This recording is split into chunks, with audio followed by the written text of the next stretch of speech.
Berkata Al-Imam Al-Qutub Al-Habib Abdullah bin Alawi bin Muhammad Al-Haddad di dalam kitabnya Ad-Da'watut Tammah, semoga kita semua dan seluruh zuriat kita mendapatkan keberkahan ilmu beliau dunia akhirat, amin ya rabbal alamin.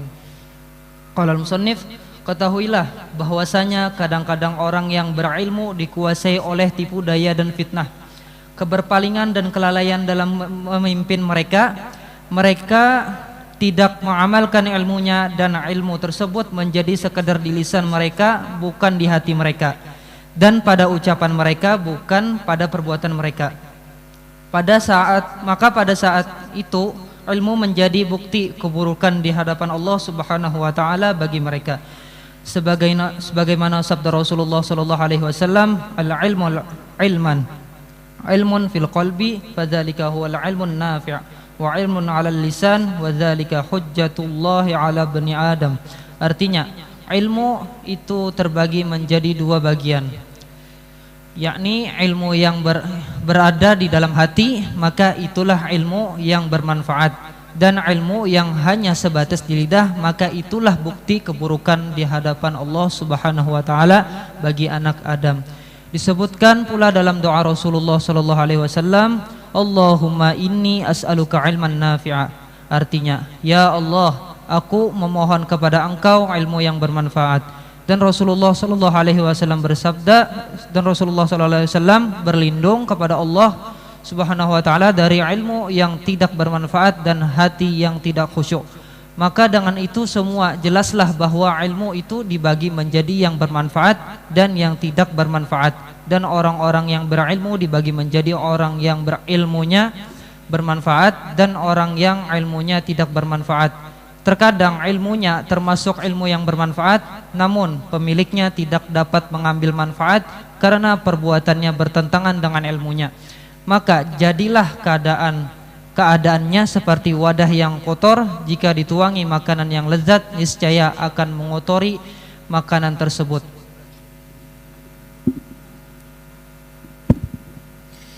Sebagaimana ulama rahimahullah ta'ala berkata, bertambahnya ilmu pada orang yang berhati buruk bagaikan pertumbuhan yang terjadi pada akar pohon hindzal. Semakin banyak air yang diserapnya, semakin bertambah pahit pula rasanya. Maksud pohon hindzal adalah pohon labu atau waluh yang pahit rasanya. Pohon ini semakin kekurangan air, semakin sedikit rasa pahitnya. Demikianlah orang yang berilmu yang bersifat buruk. Semakin sedikit ilmunya, semakin sedikit fitnah, kerusakan dan bahayanya. Hal ini bukan sesuatu yang mustahil. Bismillahirrahmanirrahim. Alhamdulillahirabbil alamin. Wassalatu wassalamu ala asyrafil anbiya'i wal mursalin sayyidina wa nabiyyina wa habibina wa syafi'ina wa dhukhrina wa maulana Muhammadin wa ala alihi wa sahbihi ajma'in, amma ba'du. Alhamdulillah, kita bersyukur kehadrat Allah Subhanahu wa ta'ala. Di malam yang mulia ini sama-sama kita berkumpul dalam niat i'tikaf, juga menuntut ilmu agama, dan juga sama-sama niat kita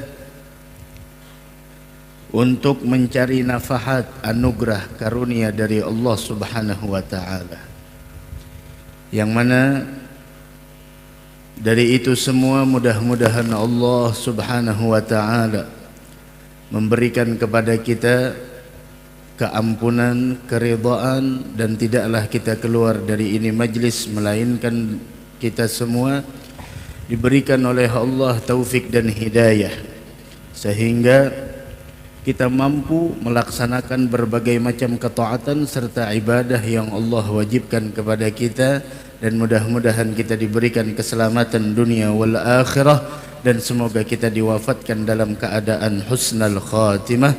Amin amin amin ya rabbal alamin. Apa yang kita dengar dari suguhan yang dihidangkan oleh Al-Imam Al-Qutb Al-Habib Abdullah bin Alawi bin Muhammad Al-Haddad tentang bagaimana pentingnya ilmu pengetahuan agama.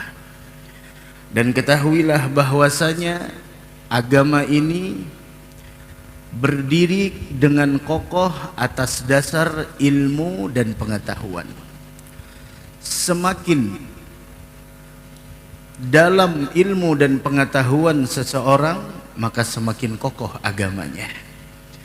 Namun sebaliknya, semakin minim pengetahuan dan ilmu yang dimiliki oleh seseorang, yang kita maksud adalah ilmu pengetahuan agama, maka semakin goyahlah pondasi agama di dalam dirinya. Maka dari karena itu tidak sepantasnya bagi setiap orang yang menganut agama Islam untuk jauh dari cahaya ilmu. Maka dia harus untuk memperhatikan setiap hari yang dia lalui, apakah bertambah ilmu pengetahuan di dalam dirinya yang mendekatkannya kepada Allah ataukah tidak. Dari karenanya Nabi kita Muhammad sallallahu alaihi wa ala alihi wa sahbihi wasallam, beliau bersabda di dalam sebuah hadis bahwasanya beliau bersabda, apabila saya berada di suatu hari yang mana hari tersebut tidak bertambah bagi saya ilmu pengetahuan agama yang mendekatkan diri kepada Allah Subhanahu wa taala, fala burikali fi tulu'i syamsi dzalikal yaum, maka hari itu adalah hari yang tidak membawa keberkahan bagi saya. Itu adalah hari sial bagi saya, hari yang mana tidak membawa keberkahan, yang mana hari tersebut tidak bertambah ilmu pengetahuan agama yang mendekatkan beliau kepada Allah Subhanahu wa taala. Dari karenanya Sayyidina Ali bin Abi Thalib karramallahu wajhah wa radhiyallahu taala anhu wa ardhah, beliau mengatakan, laisal khair ayyakthur maluk wa waladuk. Kebaikan yang sesungguhnya itu tidaklah diartikan dengan bertambahnya harta kita, dan kebaikan yang sejatinya itu bukanlah bertambah anak dan keturunan kita. Itu bukan kebaikan yang sejati. Akan tetapi walakinnal khair, akan tetapi kebaikan yang sesungguhnya adalah ayyakthura ilmuk wa ya'zum hilmuk.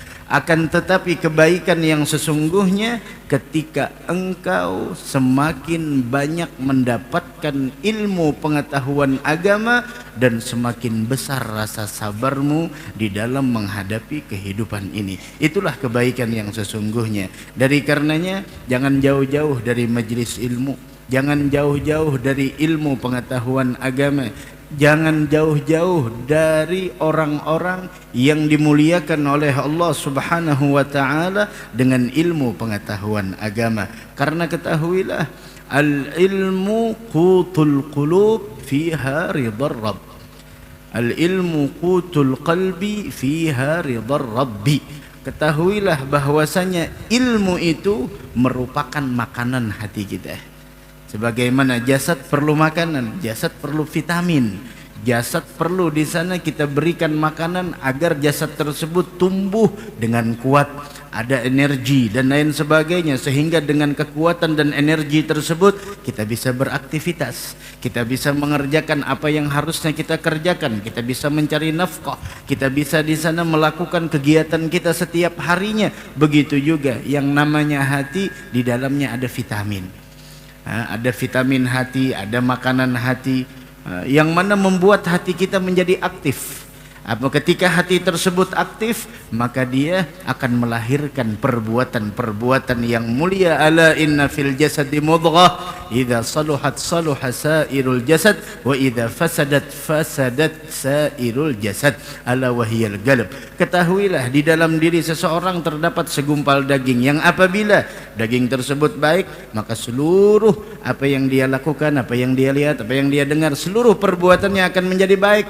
Apabila sesuatu, segumpal daging tersebut sudah rusak, maka seluruh perbuatan, perkataan, interaksinya akan menjadi rusak. Ketahuilah, ala wahyal galab, ketahuilah itu adalah hati yang mana tempat pusat pandangan dari Allah Subhanahu wa taala. Kemudian bahwasanya al-ilmu qutul qalbi, ilmu adalah merupakan makanan hati, fihi ridhar rabbi, fiha ridhar rabbi, di dalam ilmu tersebut terdapat keridhaan Allah. Di dalam ilmu terdapat keridhaan Allah Subhanahu wa taala. Dari karenanya bagaimana di sana disebutkan oleh Nabi kita Muhammad sallallahu alaihi wa ala alihi wasallam, ma'ubidallahu bi syai'in afdhala minal fiqhi fid din. Tidaklah Allah Subhanahu wa taala disembah melebihi, lebih mulia daripada ketika seseorang duduk di suatu majlis memahami tentang agamanya. Karena dengan itu orang tersebut mendapatkan kebaikan. Dari karenanya apabila seseorang ingin bertanya bagaimana kedudukan saya di sisi Allah, maka lihatlah di mana Allah menempatkanmu. Lihatlah, perhatikanlah di mana Allah meletakkanmu. Jika Allah meletakkanmu dan menempatkanmu di tempat-tempat mulia, maka ketahuilah seperti itulah kedudukanmu di sisi Allah. Namun jika engkau diletakkan, ditempatkan di tempat-tempat yang hina, maka seperti itulah kedudukan engkau di sisi Allah Subhanahu wa taala. Mudah-mudahan Allah Subhanahu wa taala memberikan kemuliaan kepada kita dunia wal akhirah, amin ya rabbal alamin. Dari karenanya juga di sini Imamul Haddad menyebutkan bahwasanya ada orang-orang yang mempunyai ilmu namun orang tersebut dikuasai oleh tipu daya dan juga berbagai macam fitnah, sehingga terjadi keberpalingan dan kelalaian dalam memimpin orang banyak. Mereka tidak mengamalkan akan ilmunya dan ilmu tersebut hanya sekedar di lisan mereka, bukan di hati mereka. Dan ketika sesuatu disampaikan dari hati, maka akan sampai ke hati. Sesuatu yang apabila kita sampaikan dari hati, maka itu akan sampai ke hati. Dari karenanya ketika orang yang mempunyai ilmu pengetahuan agama, namun ilmu tersebut tidak menjadikan orang itu lebih baik hubungannya antara dia dengan Allah Subhanahu wa taala, dalam tanda kutip tidak mengamalkan akan ilmu yang telah dia dapat, maka ketahuilah pada saat itulah ilmu menjadi bukti keburukan di hadapan Allah Subhanahu wa taala. Sebagaimana sabda Nabi kita Muhammad sallallahu alaihi wa ala alihi wasallam, al-ilmu ilman. Ilmu itu ada dua macam. Ada ilmun fil qalbi, fadzalika huwal ilmun nafi'. Ada ilmu yang menembus ke hati. Ada ilmu yang menembus ke hati dan itulah yang disebut dengan ilmu yang bermanfaat. Dan yang kedua wa ilmun 'alal lisan. Dan yang kedua adalah ilmu yang hanya sebatas di lidah, tidak sampai ke hati, tidak sampai ke jiwa, dan tidak sampai ke ruh. Sehingga ilmu yang hanya sebatas lisan, wadzalika hujjatullahi 'ala bani Adam, maka itulah bukti keburukan nantinya yang akan dibawa oleh manusia ketika berjumpa di hadapan Allah Subhanahu wa taala. Dari karenanya bagaimana Nabi kita Muhammad sallallahu alaihi wa ala alihi wasallam di antara doa beliau, Allahumma inni as'aluka ilman nafi'a. Bahkan tuh doa orang yang akikah juga begitu. Allahumma rzuqhu ilman nafi'an yunjihi wa rizqan halalan kathiran yubarikuhu. Di antara doa orang yang akikah, orang kan disunahkan bagi orang tua apabila mendapatkan dianugerahkan anak laki-laki untuk diakikahi.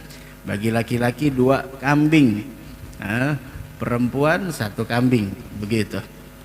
Kemudian di antara doa akikah tersebut meminta untuk kebaikan anak tersebut, dijadikan anak yang bawa berkah dimanapun keberadaannya, bawa keberkahan bagi orang-orang yang ada di sekitar. Kemudian di sana di antara doa tersebut mendoakan anak yang baru dilahirkan, Allahumma rzuqhu ilman nafi'an yunji. Ya Allah, anugerahkanlah kepada ini anak ilmu yang bermanfaat. Ilmu yang bermanfaat yunji, yang mampu menyelamatkannya, baik itu keselamatan dunia, lebih-lebih keselamatan akhirat. Karena ilmu yang bermanfaat itu akan mendatangkan keselamatan. Begitu. Allahumma rzuqhu ilman nafi'an yunjihi rizqan wasi'an yubarikuhu, dan rizki yang luas yang membawa keberkahan baginya. Tentu rizki akan membawa berkah jika rizkinya tersebut adalah dari pekerjaan yang halal.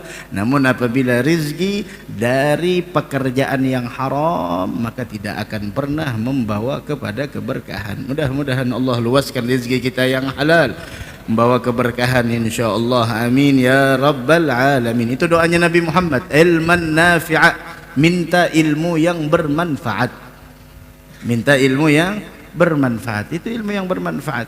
Kemudian lagi di sana beliau disebutkan oleh Al-Imam Al-Haddad berlindung kepada Allah dari ilmu yang tidak bermanfaat. Ilmin wa na'udzubika min ilmin la yanfa' wa min qalbin la yakhsha'.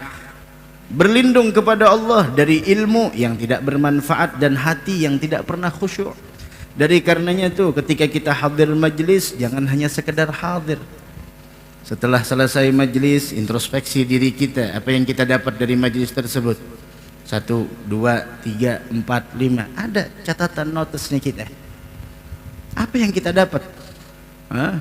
Walaupun tidak punya, walaupun tidak mencatat, tidak di sana dibukukan, memang khair wal barakah. Dia dapat kebaikan dan keberkahan, namun kita menginginkan sesuatu yang lebih lagi dari itu. Apa yang kita dapatkan dalam setiap majlis hall? Apa yang kita dapatkan? Kemudian majlis mingguan yang kita hadiri, apa yang kita dapatkan?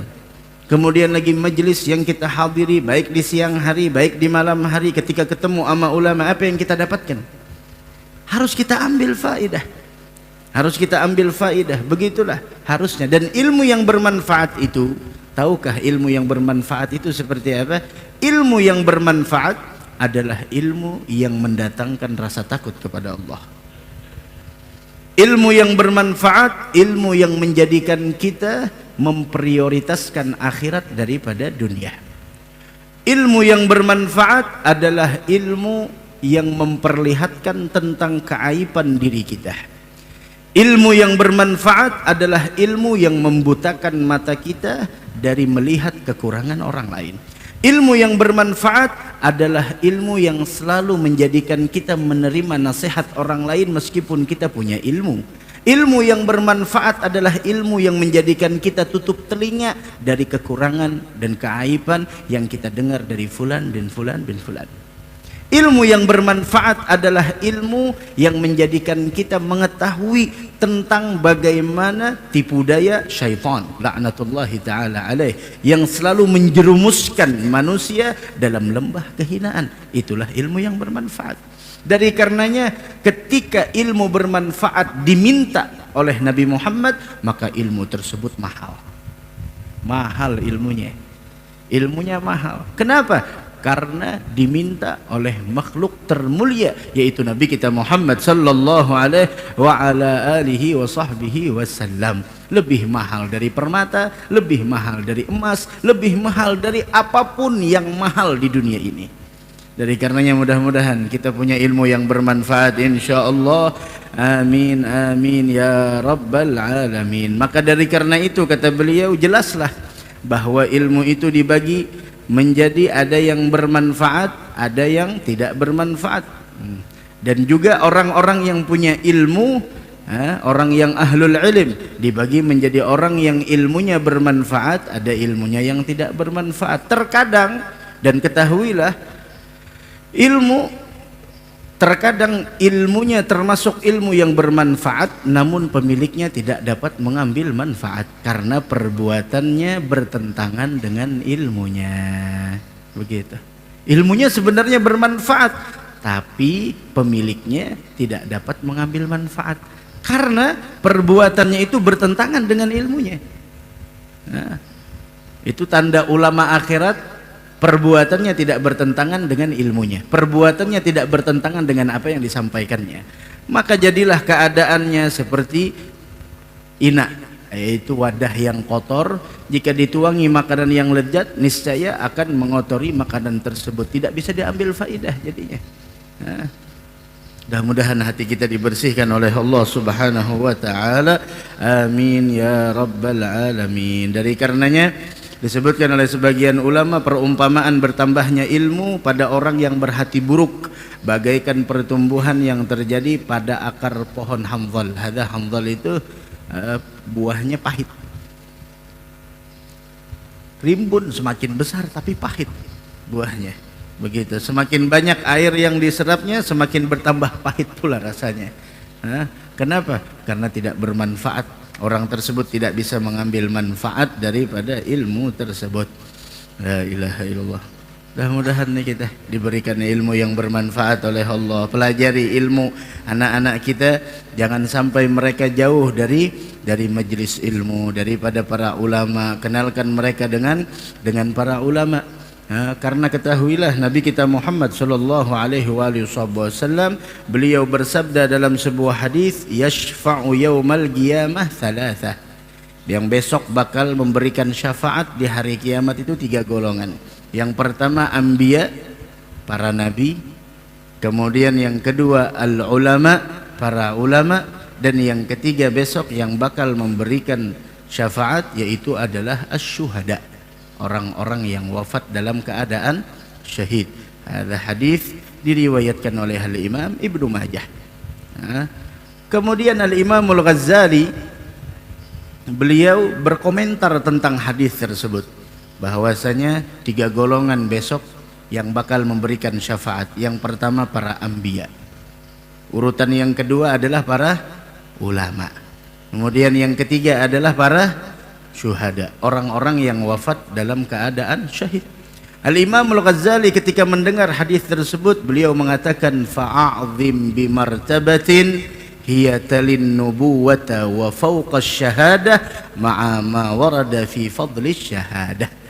Kata beliau, alangkah agungnya kedudukan yang diberikan oleh Allah Subhanahu wa taala, dengan kedudukannya itu diletakkan oleh Allah sebutannya setelah kedudukan para nabi.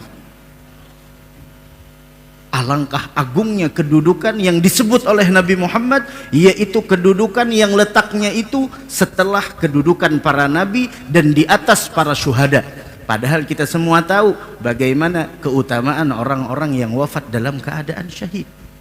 Akan tetapi itulah Allah memberikan kemuliaan kepada para ulama yang amil bi'ilmih, yang mengamalkan akan ilmunya. Innama yakhsyallaha min ibadihil ulama, bahwasanya ulama itu adalah mereka orang yang mempunyai rasa takut kepada Allah Subhanahu wa ta'ala. Dari karenanya Abdullah bin Mas'ud radhiyallahu ta'ala anhu, beliau berpesan kepada kita, ada sahibun ni'al, orang yang selalu memegang sandalnya Nabi Muhammad. Kemana Nabi Muhammad pergi, beliau ikut. Abdullah bin Mas'ud, meskipun fisik beliau terbatas, meskipun beliau tidak seperti kita, namun kemuliaannya, kedudukannya di sisi Allah sangat mulia. Bahkan Nabi Muhammad sering di sana menceritakan rahasia yang tidak diceritakan kepada orang lain untuk Abdullah bin Mas'ud. Bahkan Abdullah bin Mas'ud bergerak dengan sahibun ni'al, orang yang sering memegang sandalnya Nabi kita Muhammad sallallahu alaihi wa ala alihi wasallam, orang yang dimuliakan oleh Allah. Bagaimana di sana Abdullah bin Mas'ud mengatakan, alaikum bil ilmi qabla an yurfa', tuntutlah ilmu, dapatkanlah ilmu pengetahuan agama sebelum ilmu ini diangkat, diambil oleh Allah. Ayo tuntut ilmu, anak-anak kita dimanapun sekolahnya, apapun profesi, jangan pernah di sana kita jauh-jauh dari ilmu sebelum ilmu tersebut hilang. Wa raf'uhu mautu ruwatihi, dan hilangnya ilmu adalah dengan wafatnya orang yang pengemban ilmu pengetahuan agama. Begitu. Mudah-mudahan ulama-ulama kita panjang umur, sehat walafiat, dan mudah-mudahan kita semua senantiasa diberikan ilmu yang bermanfaat insyaallah. Amin ya rabbal alamin. Ilmu yang bermanfaat itu adalah ilmu yang bisa menghargai orang lain. Kita jangan pernah merendahkan harga diri orang lain. Ini yang harus ditanamkan. Karena ulun ada melihat suatu pemandangan yang sangat tidak mulia. Pakaiannya rapi, sepertinya orangnya berpendidikan, tapi tidak bisa menghargai orang lain. Dari karena itu, status kita memang berbeda, namun harga diri dan kehormatan tingkatannya sama. Anda yang mempunyai ilmu, Anda yang mempunyai pengetahuan, Anda yang mempunyai jabatan, Anda yang mempunyai kekayaan, apakah apa yang kau miliki itu semua menjadikan engkau merendahkan status dan harga diri serta kehormatan orang lain? Maaf, status kita memang berbeda, tapi kehormatan dan harga diri berada di level yang sama.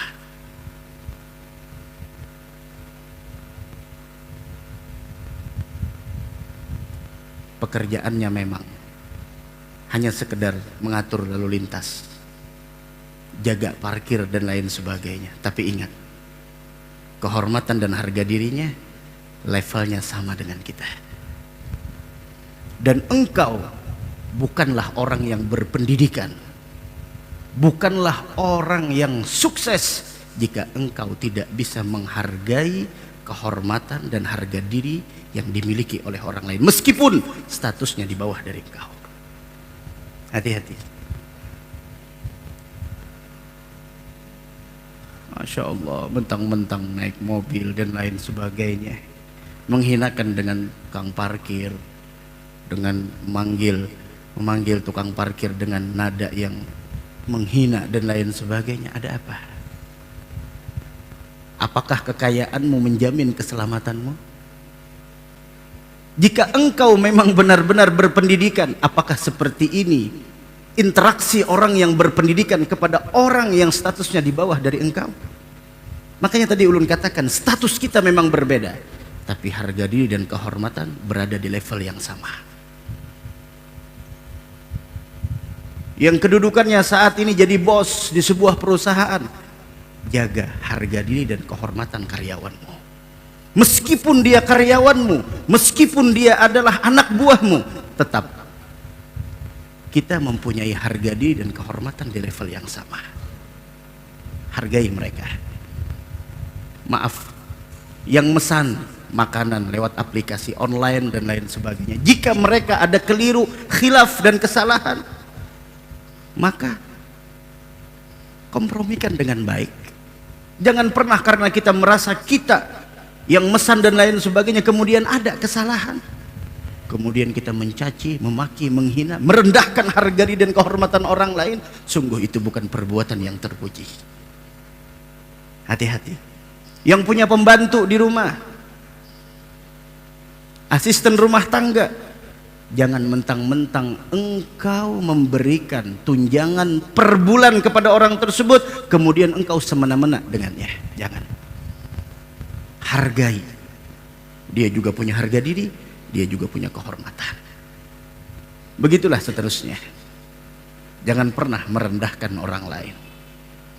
Karena yang menunjukkan kualitas dirimu adalah perangaimu, akhlakmu, dan interaksimu kepada orang lain. Masya Allah.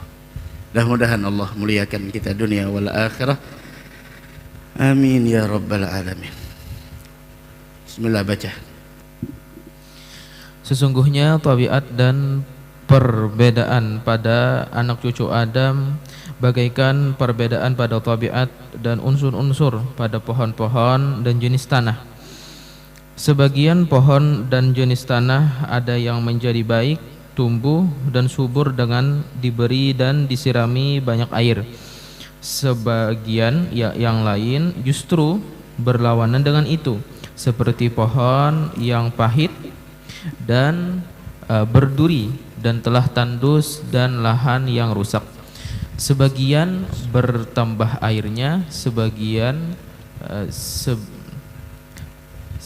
bertambah rasa pahitnya dan durinya, masam dan kerusakannya. Baca setelahnya. Termasuk keajaiban yang pernah disebutkan bahwa ketika musim kemarau hujan turun di tempat yang terdapat tiram di dalamnya, sehingga tiram-tiram membuka mulutnya dan menyimpannya, maka dengan izin Allah Subhanahu wa taala jadilah mutiara-mutiara. Sedangkan ular-ular membuka mulutnya hingga terjadilah racun yang mematikan. Padahal hujannya sama dan dalam waktu yang sama. Perbedaan yang sangat jauh ini disebabkan perbedaan tempat dan kekuatan yang menerimanya, dan juga seperti padang yang dipakai untuk seperti pedang yang dipakai untuk berjihad di jalan Allah Subhanahu wa taala, maka akan mendapatkan keutamaan, dan kalau digunakan untuk menghambat perjalanan orang lain maka akan mendapatkan dosa. Setelah semua perumpamaan ini, maka janganlah merasa heran jika ilmu berada pada diri seseorang yang buruk akan mengakibatkan sesuatu yang membahayakan atau tidak bermanfaat. Ilmu yang sebenarnya adalah yang berdiri dengan yang lain, sebagian alat yang baik untuk memperbaiki dan sesuatu yang bermanfaat. Jika ilmu itu terdapat pada orang yang baik dan memberi manfaat, dan akan menjadi sebaliknya jika terdapat pada orang-orang yang berbuat kerusakan dan berbahaya. Ilmu yang berada di tengah para ulama yang berakhlak buruk bukanlah ilmu yang sebenarnya menurut agama, tetapi hanyalah merupakan gambaran dan bentuknya saja yang terletak pada lisan dan lahirnya, tidak pada hati dan batinnya sedikit pun. Al-Imam Malik rahimahullah berkata, ilmu bukanlah dengan banyaknya menghafal riwayat. Sesungguhnya ilmu adalah cahaya yang dipancarkan Allah Subhanahu wa taala ke dalam hati. Sebagaimana yang dikatakan oleh Ibnu Mas'ud radhiyallahu anhu, sesungguhnya ilmu adalah rasa takut. Disebutkan dalam satu riwayat, al-ilmu yahtifu bil amali fa in ajabahu wa illa rutahala. Artinya ilmu itu dipanggil oleh amal jika ia mau menyebutnya, jika tidak maka ia akan pergi. Maksudnya akan pergi makna dan hakikatnya, cahaya dan berkahnya, dan yang tinggal gambar dan rupanya saja, lalu akan menjadi bukti keburukan bagi orang yang memilikinya. Nah, begitulah bagaimana al-ilmu yahtif bil amal. Ilmu itu dipanggil oleh amal jika ia mau menyambutnya. Apabila dia mau menyambutnya, maka jika tidak ia akan pergi, karena ilmu itu mengajak kita untuk mengamalkan. Dari karenanya Sayyidina Ali bin Abi Thalib, saking mulianya nih ilmu pengetahuan agama, Sayyidina Ali bin Abi Thalib beliau mengatakan dalam perkataannya bahwasanya kafa bil ilmi syarafan ay yad'iyahu man la yuhsinuh wa yafrah idza nusiba ilaih. Cukuplah kemuliaan bagi ilmu bahwasanya dia diakui oleh orang yang tidak mempunyainya, bahkan menjadi gembira orang apabila dinisbatkan dengan ilmu. Maksudnya bagaimana? Orang, Masya Allah, ini kan sekarang ini dikit-dikit guru orang, Masya Allah, jangankan guru baca Quran aja kada bisa, di kiau guru, Masya Allah, senangnya luar biasa.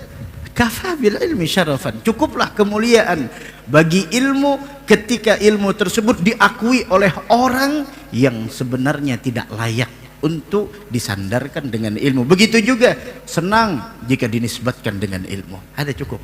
Begitu juga kata Sayyidina Ali bin Abi Thalib, cukuplah celaan bagi kejahilan, kebodohan, bahwa orang yang bodoh tidak mau dipanggil bodoh. Orang yang bodoh tidak mau dipanggil bodoh. Bahlul atau sudah. Dia marah. Padahal memang sebenarnya dia adalah orang yang bodoh.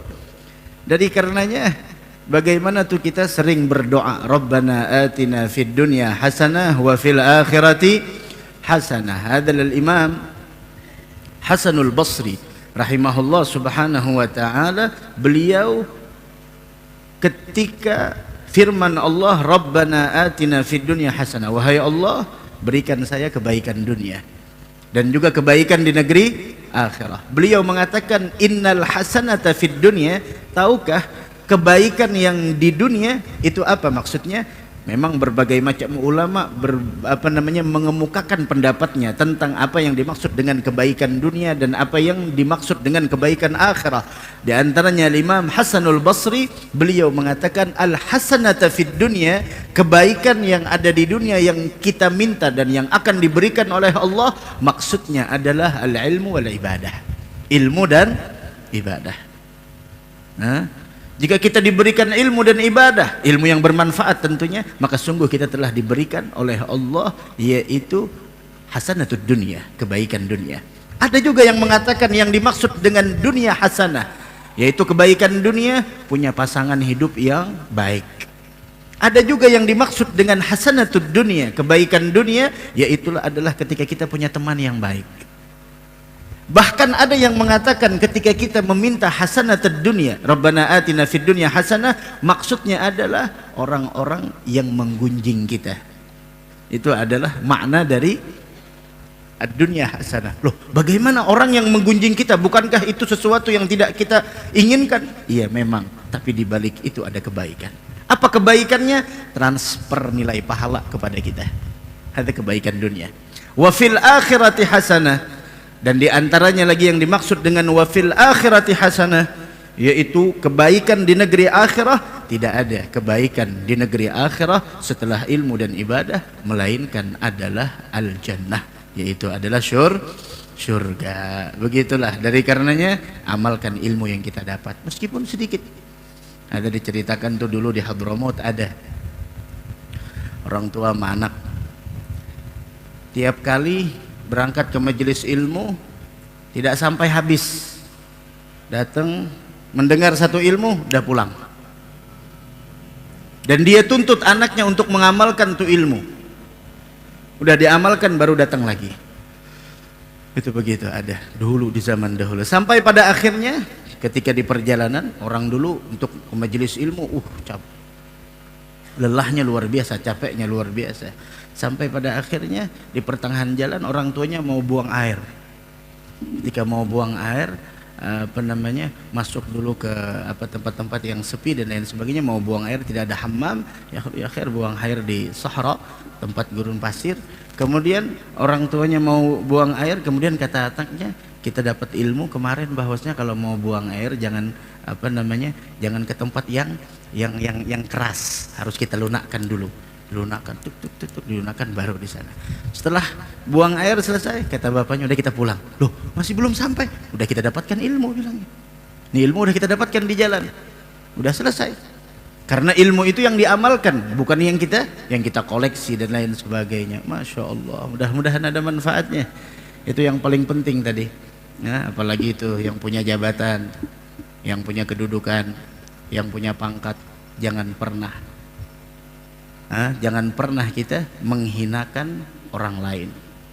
Jangan pernah kita meremehkan harga diri dan kehormatan orang lain. Ingat, sekali lagi, status kita memang berbeda, namun harga diri dan kehormatan berada di level yang sama. Yang menunjukkan kualitas ilmumu, jabatanmu, pangkatmu adalah bagaimana ketika engkau menghargai dan menghormati orang lain, siapapun dia. Begitu. Mudah-mudahan ada manfaatnya insyaallah. Mudah-mudahan ada barakahnya. Mudah-mudahan ulama-ulama kita panjang umur, sehat wal afiah,